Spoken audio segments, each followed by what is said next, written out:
আমাদের বিশেষ প্রতিনিধি আশেকিন প্রিন্স এই মুহূর্তে অবস্থান করছেন নিউজ রুমে। আমরা তার কাছে চলে যেতে চাই। প্রিন্স, আপনার কাছে যেটি জানতে চাই আসলে এই তফসিল ঘোষণার পর যে তারিখগুলো সেগুলো কি কি, যেমন মনোনয়ন জমা, যাচাই বাছাই কিংবা প্রত্যাহার, ভোট গ্রহণ, এবং নির্বাচন কমিশন আজ কি কি গুরুত্বপূর্ণ সিদ্ধান্তগুলো নিয়েছে? তো নতুন এবং ফিরে আসা গ্রাহকদের জন্য নগদে চলছে ক্যাশব্যাক সহ প্রতিদিন হাজারো উপহার জেতার সুযোগ। হবে আশা আর ফেরা, সারপ্রাইজ সেরা। কণা, ত্রয়োদশ জাতীয় সংসদ নির্বাচনটি অনুষ্ঠিত হবে আগামী বছরের 12ই ফেব্রুয়ারি সকাল 7টা থেকে বিকেল 4:30 পর্যন্ত, এবং ওই দিনই গণভোট অনুষ্ঠিত হবে। এবং গুরুত্বপূর্ণ যে তারিখ যে ঘোষণা করা হয়েছে তাফসিলে, তার মধ্যে রয়েছে মনোনয়নপত্র দাখিলের শেষ তারিখ 29শে ডিসেম্বর, আর 30 ডিসেম্বর থেকে 4 জানুয়ারি চলবে মনোনয়নপত্র যাচাই বাছাই। প্রার্থিতা প্রত্যাহার করা যাবে 20 জানুয়ারি পর্যন্ত। চূড়ান্ত প্রার্থী তালিকা এবং প্রতীক বরাদ্দ দেয়া হবে 21 জানুয়ারি। এছাড়া প্রার্থিতা নিয়ে আপিল করা যাবে 11 জানুয়ারি পর্যন্ত, আর এটি নিষ্পত্তি করতে হবে 12 থেকে 18 জানুয়ারির মধ্যে। এটি গুরুত্বপূর্ণ বিষয় যে প্রচার প্রচারণা যেটি রয়েছে, সে প্রচার প্রচারণা শুরু হবে আগামী বছরের 22 জানুয়ারি থেকে এবং চলবে 10 ফেব্রুয়ারি সকাল 7:30 পর্যন্ত। মূলত এটি হচ্ছে নির্বাচনের তফসিল, এবং এই তফসিলটি ঘোষণা করা হয়েছে। এরই মধ্যে বিভিন্ন রাজনৈতিক দল এই তফসিলকে স্বাগত জানিয়েছেন। কারণ আপনি জানেন যে গত বছরে 5ই আগস্টের পরে বিভিন্ন রাজনৈতিক দলের পক্ষ থেকে দাবি করা হচ্ছিল ত্রয়োদশ জাতীয় সংসদ নির্বাচনটি কবে দেওয়া হয়, যাতে দ্রুত দেওয়া হয়।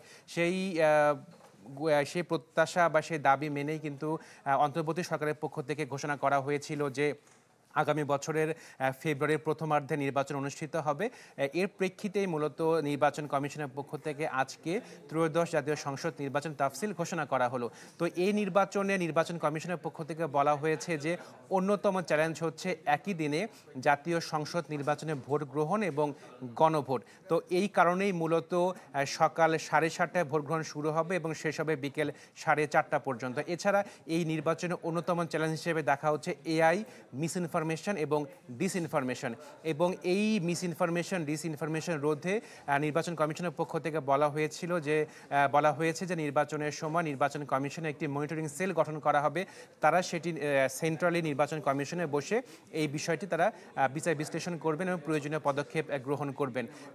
প্রধান নির্বাচন কমিশনের পক্ষ থেকে আজকে যে ভাষণটি দেওয়া হয়েছে সেখানেও কিন্তু এই বিষয়টি উল্লেখ করা হয়েছে এবং বলা হয়েছে যে জনগণ যাতে সামাজিক যোগাযোগ মাধ্যমে যে কোনো তথ্য যাতে অতি সহজে যাতে বিশ্বাস না করেন এবং এটি শেয়ার না করেন, তারা যাতে যাচাই বাছাই করে সেই তথ্যগুলো শেয়ার করেন বা সেটি বিশ্বাস করেন, এটি কিন্তু বলা হয়েছে।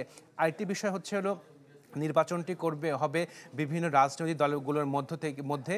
তো সেই ক্ষেত্রে যাতে দলগুলোর মধ্যে সৌহার্দ্যপূর্ণ পরিবেশ থাকে এবং একে অপরের বিরুদ্ধে যাতে কোনো রকমের সহিংস আচরণ না করেন এবং নির্বাচনী আচরণ বিধিমালা মেনে চলেন, সে বিষয়টিও কিন্তু নির্বাচন কমিশনের পক্ষ থেকে রাজনৈতিক দলগুলোর কাছে আহ্বান জানানো হয়েছে। তো মূলত এই হচ্ছে আজকে এখন পর্যন্ত তফসিলের যে ভাষণ প্রধান নির্বাচন কমিশনার, এই ছিল গুরুত্বপূর্ণ তথ্য।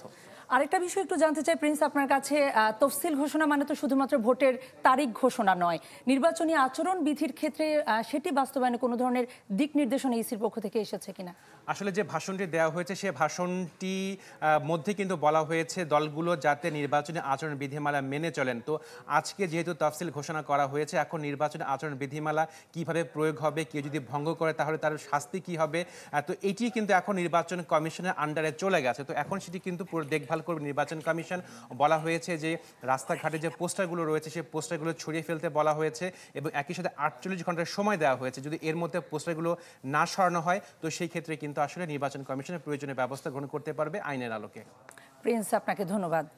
দর্শক, আশিকিন প্রিন্স আমাদের সঙ্গে যুক্ত হয়ে জানাচ্ছিলেন নির্বাচনী তফসিল ঘোষণার সংশ্লিষ্ট বিষয়গুলো, তিনি আমাদেরকে আপডেট জানাচ্ছিলেন।